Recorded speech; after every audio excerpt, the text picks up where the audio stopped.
오늘 같이 나눌 하나님의 말씀은 누가복음 15장 20절부터 24절 그리고 31절부터 32절 두 군데를 보도록 하겠는데요. 이것은 둘째 아들 탕자가 돌아왔을 때 아버지의 마음을 보여주는 말씀입니다. 20절부터 24절까지 같이 읽도록 하겠습니다. 시작. 이에 일어나서 아버지께로 돌아가니라. 또 거리가 먼데 아버지가 그를 보고 측은히 여겨 달려가 목을 안고 입을 맞추니 아들이 이르되 아버지 내가 하늘과 아버지께 지를 지었사오니 지금부터는 아버지의 아들이라 일컬음을 감당하지 못하겠나이다 하나 아버지는 종들에게 이르되 제일 좋은 옷을 내어다 입히고 손에 가락지를 끼우고 발에 신을 신기라 그리고 살진 송아지를 끌어다가 잡으라 우리가 먹고 즐기자 이 내 아들은 죽었다가 다시 살아났으며 내가 잃었다가 다시 얻었노라 하니 그들이 즐거워하더라. 다음은 31절과 32절 두 절을 읽도록 하겠습니다. 시작. 아버지가 이르되 예 너는 항상 나와 함께 있으니 내 것이 다 내 것이로되 이 내 동생은 죽었다가 살아났으며 내가 잃었다가 얻었기로 우리가 즐거워하고 기뻐하는 것이 마땅하다 하니라. 아멘. 오늘 설교는 우리 아버지의 마음 일명 탕자의 비유 시리즈 새벽 묵상 12번째 시간입니다. 우리 아버지에 대한 6번째 시간으로 설교의 제목은 아버지의 마음입니다. 자, 오늘이 이번 아버지의 마음 시리즈의 마지막 시간이 되겠습니다. 그동안 이 시리즈 말씀을 위해서 기도해 주시고 응원해 주신 모든 분들께 감사드리고 또 이 시리즈 말씀을 기다리며 경청해 주신 현장 예배의 많은 성도님들과 또한 유튜브 영상을 통해서 시청해 주신 모든 분들께 진심으로 감사를 드립니다. 무엇보다도 매 시간마다 은혜를 부어주시어 말씀을 깨닫게 하시고 우리의 심령을 변화시켜 주신 하나님 아버지의 그 크신 은혜에 무한 감사와 영광을 올려드립니다. 탕자의 비유로 잘 알려진 이 오늘 본문의 이 비유를 제가 처음 설교의 주제로 잡을 때 이 시리즈의 이름을 무엇으로 할지 무척이나 고민을 했었습니다. 그러면서 제 마음 가운데 이 비유의 중심 내용이 탕자가 돌아오는 것뿐만 아니라 그리고 맏아들의 이해되는 투정을 말하는 것이 아니라 그 중심에는 아버지가 있고 그 아버지가 과연 이러한 상황에서 어떤 마음이셨을까를 아는 것이 매우 중요하다는 것을 깨닫게 되었습니다. 그래서 이번 시리즈의 제목을 조심스럽게 아버지의 마음 시리즈라고 정하고 매번 말씀을 준비를 하였습니다. 이 아버지의 마음이라는 주제를 가장 중심에 두고 설교 준비를 하게 된 것이죠. 그럴 때 정말 놀랍게도 하나님께서는 저에게 아버지의 마음을 조금씩 깨닫게 하셨고 그러면서 하나님 아버지의 마음에 좀 더 저의 마음이 다가가게 되는 것을 느낄 수 있었습니다. 그리고 그 안에서 발견되어지는 그리고 느껴지는 하나님의 사랑이 무엇인지를 뼛속 깊이까지 체험할 수 있는 은혜를 얻게 되었습니다. 오늘 이 시리즈의 마지막 시간에는 그 아버지의 마음을 좀 더 깊게, 넓게 그리고 체험적으로 여러분께 소개하고자 합니다. 아니, 이 말씀을 여러분에게 선포하고자 합니다. 자, 여러분도 이 크신 은혜를 받으실 준비가 다 되셨나요? 다 되셨나요? 아멘. 자, 그럼 오늘 이 은혜 속으로 들어가 보기 위해서 오늘 세 가지 또 제목으로 아버지의 마음에 대한 말씀을 나누도록 하겠습니다. 첫 번째 제목은 한 아버지입니다. 두 번째 제목은 그 한 아버지의 마음입니다. 마지막 세 번째는 사랑이라 부르는 한 아버지의 마음이라는 제목으로 말씀을 나누도록 하겠습니다. 자, 오늘 이 시간 아버지의 마음을 우리 마음에 담아내어서 하나님 아버지를 진심으로 사랑하는 성도님 다 되시기를 주님 이름으로 축원합니다. 자, 첫 번째 한 아버지입니다. 자, 본문에 나오는 아버지는 여러분 다 아시겠지만 두 아들의 아버지입니다. 둘째 아들인 탕자의 아버지이자 동시에 그 탕자의 형인 맏아들의 아버지이기도 합니다. 즉 두 아들의 한 아버지인 것이죠. 그런데 애석하게도 이 두 아들 모두가 아버지에 대한 오해와 불손함이 있었습니다. 그래서 둘째 아들인 탕자는 아버지의 유산을 미리 정산해서 가출한 상태로 집을 멀리 떠나 허랑방탕한 삶을 사는 그런 집 나간 아들이었습니다.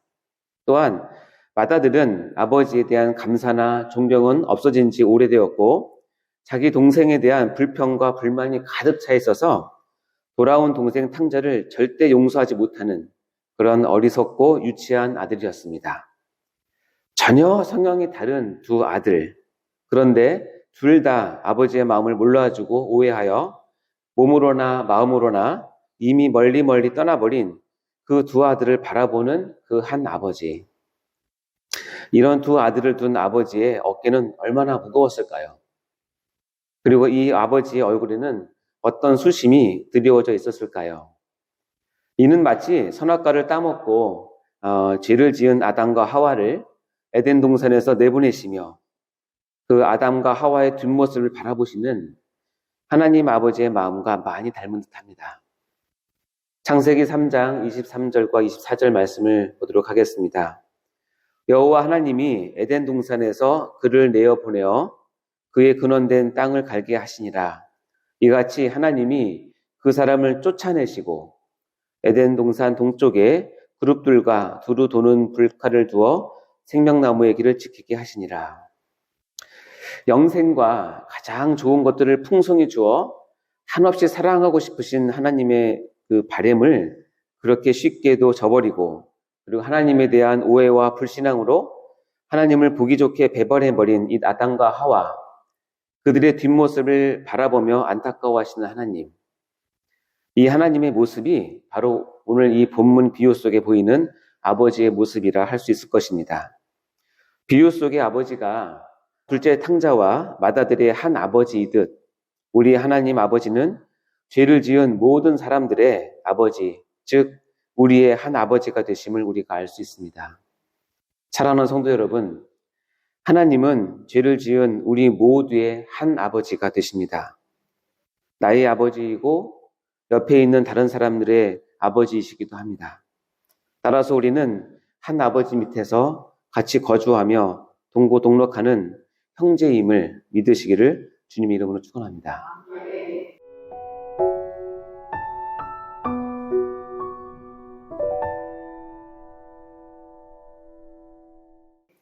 두 번째, 그 한 아버지의 마음입니다. 오늘 본문에 보면 이 한 아버지의 마음을 행동과 말을 통해서 세밀하게 표현하고 있음을 볼 수 있습니다. 아버지의 유산을 허랑방탕하게 써버린 둘째 아들인 탕자가 회개하며 돌아왔을 때의 아버지 행동을 보면 죽었다가 다시 살아난, 그리고 잃었다가 다시 얻은 탕자에 대한 아버지의 애절한 사랑이 기록되어 있습니다. 또한 아버지에 대한 감사도 없고 돌아온 동생에 대한 용서도 없는 맏아들에 대해서도 그의 상속권을 인정하는 모습과 더불어 동생의 귀한 장치에 마땅히 참여해야 함을 가르치고 권면하시는 아버지의 행동을 통해서 우리는 또한 아버지의 마음을 읽을 수 있었습니다. 이를 통하여 아버지의 두 아들에 대한 마음을 우리는 상당 부분 이해하고 알 수가 있습니다. 그러나 여기에서 한 번 더 좀 더 깊이 생각을 해보면 이 아버지의 마음은 어느 한 곳으로 이렇게 귀결되고 있음을 알 수 있습니다. 바로 그 한 결론이 아버지의 마음을 가장 기쁘게 해드릴 수 있는 포인트이고 진정으로 아버지가 원하는 모습일 것입니다. 그것이 무엇일까요? 그것은 바로 둘째 아들인 탕자와 맏아들이 서로 사랑하는 것입니다. 제가 지난번 내가 만일 맏아들이라면 이라는 제목의 설교에서 한번 언급했듯이 아버지의 마음을 잘 아는 맏아들이라면 바로 자기 동생을 지극히 사랑하여 용서하여 주고 동생을 사랑으로 챙기는 그런 아들이라는 것입니다. 이럴 때 아버지는 가장 기쁘고 그 마음에 흡족함을 얻을 수 있기 때문입니다. 두 아들이 서로 사랑하는 것이 왜 아버지의 마음을 가장 잘 이해하는 것이 될까요? 그것은 아버지가 바로 이 두 아들의 한 아버지이기 때문에 그렇습니다. 즉, 두 형제가 서로 사랑하는 것이 가장 궁극적으로 아버지를 사랑하시는 것이라는 뜻입니다. 마태복음 22장 37절부터 40절 말씀에는 이렇게 되어 있습니다. 예수께서 이르시되 내 마음을 다하고 목숨을 다하고 뜻을 다하여 주 너희 하나님을 사랑하라 하셨으니 이것이 크고 첫째 되는 계명이요 둘째도 이와 같으니 내 이웃을 내 자신과 같이 사랑하라 하셨으니 이 두 계명이 온 율법과 선지자의 강령이니라. 아멘. 그래서 우리 신앙의 가장 큰 두 계명이 바로 하나님 사랑과 이웃 사랑인 것과 같습니다. 좀 더 근본적으로 이야기하자면 사람의 가장 기본적인 도리는 바로 하나님을 사랑하고 그리고 그 이웃을 사랑하는 것이라는 뜻입니다. 이때 우리는 하나님 아버지의 마음을 가장 잘 알 수 있기 때문에 그렇습니다. 요한일서 4장 20절부터 21절 말씀에는 이렇게 되어 있습니다. 여러분 잘 들어보시기 바랍니다. 누구든지 하나님을 사랑하노라 하고 그 형제를 미워하면 이는 거짓말하는 자니 보는 바 그 형제를 사랑하지 아니하는 자는 보지 못하는 바 하나님을 사랑할 수 없느니라. 우리가 이 계명을 주께 받았나니 하나님을 사랑하는 자는 또한 그 형제를 사랑할지니라. 아멘. 하나님을 사랑하는 자는 또한 그 형제를 사랑할 것을 말씀하고 있습니다. 이를 한 번 더 깊이 생각해 보면 그 형제를 사랑하는 것이 바로 하나님을 사랑하는 것으로 귀결된다는 뜻입니다. 우리가 어떻게 하면 하나님 아버지의 마음을 가장 잘 알아들을 수 있을까요? 바로 곁에 있는 형제 자매를 진심으로 사랑하며 섬기는 것입니다. 우리가 지난 주일에 한국교회 연합예배를 드렸습니다. 이것이 왜 하나님의 기뻐하시는 예배가 되었을까요? 그것은 우리가 서로 사랑하는 것을 연합으로 나타냈기 그렇습니다. 연합을 기뻐하시는 하나님은 곧 우리가 서로 사랑하는 것을 기뻐하시는 하나님이시기 때문에 그렇습니다. 사랑하는 성도 여러분, 한 아버지의 마음이 무엇일까요?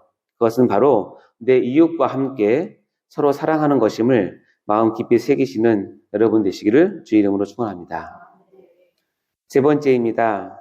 사랑이라 부르는 아버지의 마음. 그리고 이런 아버지의 마음을 사랑으로 모두 표현되고 있음을 우리는 알 수 있습니다. 둘째 아들 탕자가 돌아왔을 때 아버지의 사랑을 한번 보십시오. 그리고 맏아들이 화가 나서 잔치자리에 들어가지 못하고 밖에서 씩씩거리고 있을 때에 아버지의 사랑을 한번 살펴보십시오. 사랑이라고 밖에는 표현할 수 없는 아버지의 행동들입니다. 이러한 아버지의 마음이 사랑으로 드러나는 것을 기록한 말씀이 있습니다. 여러분도 잘 아시는 말씀인데요. 고린도전서 13장 4절부터 6절입니다. 제가 읽겠습니다. 사랑은 오래 참고 사랑은 온유하며 시기하지 아니하며 사랑은 자랑하지 아니하며 교만하지 아니하며 무례히 행하지 아니하며 자기의 유익을 구하지 아니하며 성내지 아니하며 악한 것을 생각하지 아니하며 불의를 기뻐하지 아니하며 진리와 함께 기뻐하고 모든 것을 참으며 모든 것을 믿으며 모든 것을 바라며 모든 것을 견디느니라. 아멘. 이 15가지 사랑의 속성들이 지금 본문의 아버지의 행동과 말 속에 다 보여지지 않습니까? 마찬가지입니다. 우리는 아버지의 마음을 가장 잘 이해하고 알기 위해서는 서로 사랑해야 합니다. 그리고 그 사랑의 모습이 방금 읽은 사랑장의 말씀처럼 드러나는 것입니다. 사랑이라 부르는 아버지의 마음. 아버지 당신의 마음이 있는 곳에 나의 마음이 있기를 원해요. 아버지 당신의 눈물이 고인 곳에 나의 눈물이 고이길 원해요. 아버지 당신이 바라보는 영혼에게 나의 두 눈이 향하길 원해요. 아버지 당신이 울고 있는 어두운 땅에 나의 두 발이 향하길 원해요. 나의 마음이 아버지의 마음 알아. 내 모든 뜻 아버지의 뜻이 될 수 있기를 나의 온 몸이 아버지의 마음 알아. 내 모든 삶 당신의 삶 되기를. 나의 마음이 아버지의 마음을 알아. 나의 마음이 아버지의 마음 알아. 내 모든 뜻 아버지의 뜻이 될 수 있기를. 나의 온 몸이 아버지의 마음 알아. 내 모든 삶 당신의 삶 되기를. 아멘. 사랑하는 성도 여러분, 아버지의 마음을 잘 아시기 바랍니다. 아버지의 마음을 잘 이해하시길 또한 바랍니다. 이 아버지의 마음을 나의 마음속에 영원히 담아두어 나의 모든 행동과 말과 눈빛이 사랑으로 드러나 나의 이웃을 열렬히 사랑하시기를 주님의 이름으로 간절히 축원합니다. 이제 설교를 마무리하려고 합니다. 본문이 탕자의 비유로 잘 알려 있지만 우리는 아버지의 마음이라는 핵심적인 주제로 이 말씀을 조명해 보았습니다. 이 12번의 시리즈 설교를 통해서 우리는 아버지의 마음을 아는 것이 얼마나 중요한지를 알게 되었습니다. 이 설교 말씀을 통하여 우리가 얼마나 하나님 아버지를 오해하고 있었으며 얼마나 이웃들인 형제자매를 미워하고 있었는지를 돌아보게 되었습니다. 비록 입술에는 하나님을 사랑한다고 말을 하면서 말입니다. 우리가 하나님 아버지의 마음을 진정으로 알게 되었다면 이제는 아버지의 다른 자녀들인 우리 형제자매들을 진심으로 사랑해야 하는 것을 또한 알게 되었습니다. 이 둘은 끊을 수 없는 한 가지 주제이기도 합니다. 하나님 사랑과 그리고 이웃 사랑. 이것이 바로 하나님 아버지의 마음의 핵심 중에 핵심임을 명심하시기 바랍니다. 사랑하는 성도 여러분, 하나님 아버지의 마음을 꼭 이해하시고 깨달아 알아 각자의 마음 깊숙이에 이 아버지의 마음을 품으시고 사랑으로 하나님과 이웃을 섬기시는 귀한 주의 백성 되시기를 주의 이름으로 축원합니다. 기도하시겠습니다. 하나님 아버지 감사합니다. 지금까지 아버지의 마음 시리즈 설교를 무사히 잘 마치게 하시고 많은 은혜를 부어주시니 참으로 감사드립니다. 이 말씀을 통하여 주님께서 예비하신 은혜를 많은 주의 백성들이 누리게 하시고 자신들의 모습을 돌아보아 이제는 하나님 아버지의 마음을 이해하고 품을 수 있게 하시니 또한 진심으로 감사드립니다. 우리가 전에는 둘째 아들인 탕자이었던 아니면 맏아들이었을지라도 이제 후로는 우리의 삶의 어느 한순간이라도 하나님 아버지의 마음에 대한 오해나 무지함이 없이 늘 하나님 아버지의 마음을 깨달아 사랑으로 하나님을 섬기고 이웃을 섬기는 우리 모두가 되게 하여 주시옵소서. 감사드리며 하나님 아버지의 마음을 가장 잘 알고 계시는 예수 그리스도 이름으로 간절히 기도하옵나이다. 아멘.